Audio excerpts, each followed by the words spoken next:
Hello and welcome to today's lesson from the IELTS Coach.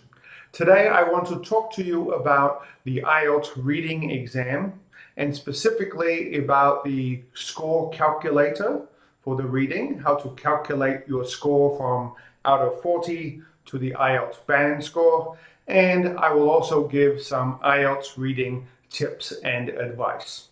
So let's look straight away at the band score calculator.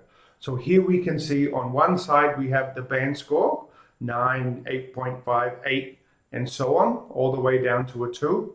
In the middle we have the academic raw score. So how many you get correct out of 40. Obviously if you get 39 or 40 correct, that translates to a 9.0 band score.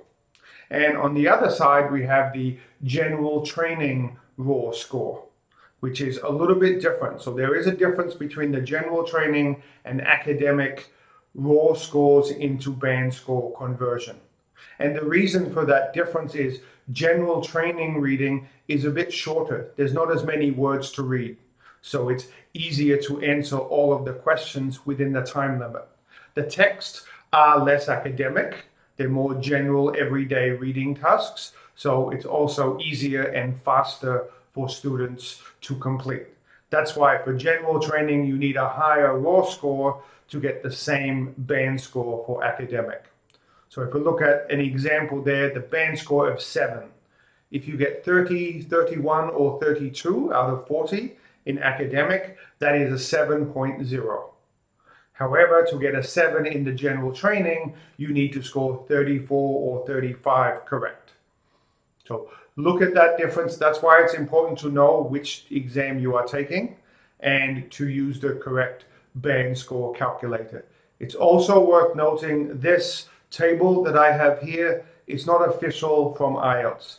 This is what most teachers and schools believe is the conversion. It might be 1 or 2 points different for the real IELTS, but it's good to use as a guide. IELTS don't have an official conversion. I believe it changes depending on the reading text. But this is a good guide to use for general practice. It's a good way to know if you are improving and know if you are close to the band score that you need. Now let's move on to some reading tips. And the first tip that I have is to keep your reading scores in one place. Don't just do a test and then throw out your scores or throw out the test. Do 4, 5, or 6 tests and look at those scores together. Can you see your improvement? So keep your tests in one place. Keep a piece of paper with your final scores in one place. I also recommend dividing your scores into sections. How many did you get correct in section 1, section 2, section 3? That way you can see which section is most difficult. If you're getting 13 out of 13 in section 1, but 7 out of 13 in section 2, you need to focus on section 2. So keep track of your scores. Keep them in one place. It's not test after test. You need to accumulate them. And the other piece of advice, or the next piece of advice here, is to analyze the mistakes. It's not just about numbers. Oh, I made 5 mistakes. Well, why? What are those mistakes? Is it because you couldn't find the answer? You didn't understand the words that were the correct answer? You misunderstood the question? You wrote too many words? Why? Why was there a mistake? What did you do wrong? Okay, knowing you made 5 mistakes is not very helpful. Knowing you made 5 spelling mistakes means you can work on spelling and improve that. Of course, there should be no spelling mistakes in reading because the answers come from the text. And that may be one mistake. Maybe you're changing the words. You should not have to change them. Write the word that is in the text in the reading. No excuse for spelling mistakes.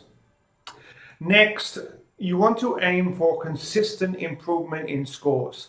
If you're aiming for a 7 in the academic and you get 31 correct, don't think, oh yes, good, now I can do the test. You need to get 30 or higher in 3 or 4 tests in a row. You want to be consistent. One good score does not mean you're going to do well in the IELTS exam.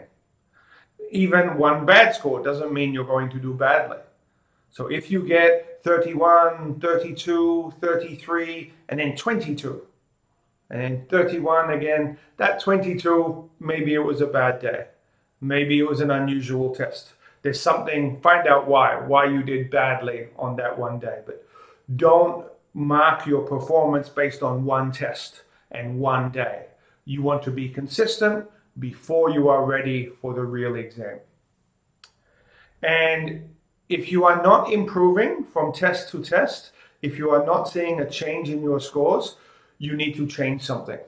So if you get 30, 31, 30, 31, 30, and you're not seeing any improvement there, why not? You're doing the same things. If you do the same thing for 10 tests in a row, you should expect the same results.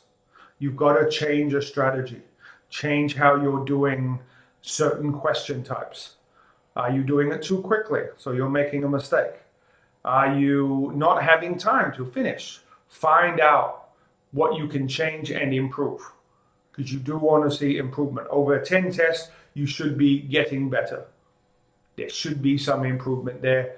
There won't be improvement if you don't make a change in strategy. Learn more vocabulary, improve your grammar, but also improve your strategies. And the last piece of advice I have here is continue to practice even when you get to your goal, just to keep improving your reading skills. Okay, so like I said before, if you get 31 one time, you still need to practice to maintain that, to be consistent. Perhaps even after you do the IELTS exam and you get the result you want, keep using IELTS texts. They're good for general information. They're good to maintain your level of English. IELTS reading tests are good for learning vocabulary and being aware of some general knowledge. So don't just do it for IELTS and then give up on English. It is a good idea to maintain it by using IELTS materials. Of course, you may need the test again in 2 years when your results are no longer valid.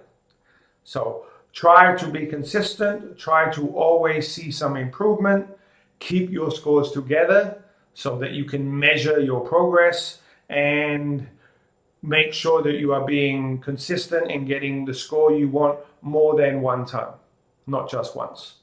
So I hope these tips and I hope the band score table will help you as you're practicing and preparing for your IELTS reading exam. Thank you for watching, and I'll see you next time.